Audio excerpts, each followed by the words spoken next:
pertanyaan konspirasi yang ada di dalam teologi ya, bahwa bisakah Tuhan menciptakan satu penjara yang ketika Tuhan masuk dalam penjara itu, Tuhan tidak bisa lagi keluar dalam penjara itu. Dan kalau Tuhan Maha Kuasa bisa menciptakan apapun, bisakah Tuhan menciptakan satu batu yang ketika Tuhan menciptakan batu itu, Tuhan tidak bisa mengangkatnya? Nah, menarik bukan?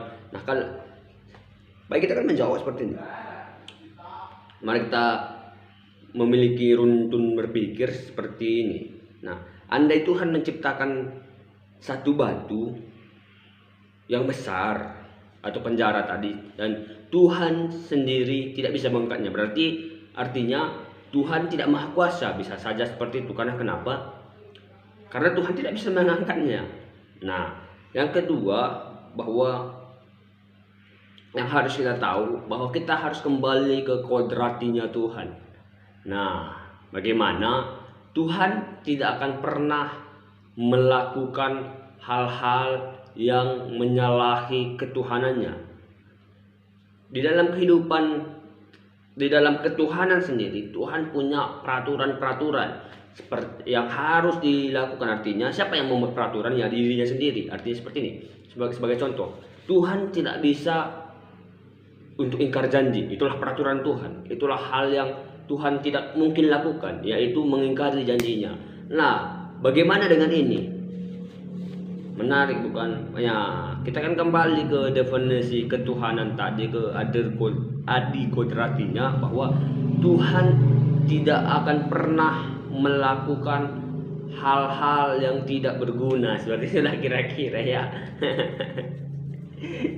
Lalu selain daripada itu, Tuhan tidak akan pernah membuat dirinya tersandung. Nah, Tuhan tidak akan pernah membuat hal yang tidak berguna.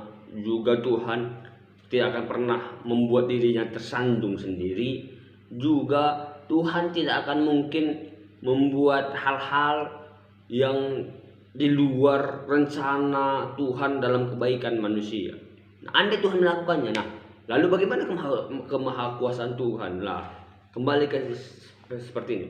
Andai saja Tuhan melakukannya, Tuhan mengangkat batu, artinya dia sedang mencobai dirinya sendiri. Jadi kita tahu bahwa di sumber primer Tuhan tidak bisa dicobai oleh apapun, bahkan oleh dirinya sendiri. Jadi hal yang tidak mungkin dilakukan Tuhan adalah melakukan kedua hal ini, yaitu membuat penjara hingga Tuhan terkurung, dan yang tadi batu tadi. Andai Tuhan melakukannya, berarti Tuhan harus berganti posisi. Nah, kemana posisi Tuhannya? Mungkin posisi Tuhan ke saya, dan saya akan menjadi Tuhan, seperti itu kira-kira. Nah, tetapi itu hal yang tidak akan mungkin pernah lagi terjadi ketika kita masuk ke dalam yang namanya kefilsafatan Tuhan. Tuhan nggak akan mungkin lagi itu terjadi. Ya, artinya Tuhan tetaplah Tuhan, saya tetaplah saya, saudara tetaplah saudara. Jadi ya, bisa disimpulkan sendiri bagaimana Tuhan mungkin terkurung dalam penjara, atau sebaliknya mungkin bagaimana kalau kita saja dikurung dalam penjara. Oh, itu tidak mungkin, benar. Oke, baiklah. Jadi seperti itu sih runtun berpikir dalam teologi konspirasi yang ada, bagaimana Tuhan itu dipenjara dan sebagainya. Nah, yang harus kita tahu sendiri bahwa terkadang manusia juga sedang memenjarakan Tuhan dalam pada Tuhan. Menarik bukan? Sekarang manusia memenjarakan Tuhan dengan kata Tuhan. Nah, bagaimana selanjutnya? Tentunya menarik. Tapi kita tidak akan ulas pada kesempatan ini, karena takutnya besok kita tidak punya ulasan lagi. Jadi mungkin next kita akan bahas Tuhan dipenjara dengan kata Tuhan, karena tidak mungkin Tuhan dipenjara oleh apapun. Nah, itu dia. Baiklah, sekian mungkin pembahasan kita kali ini. Semoga bermanfaat, walaupun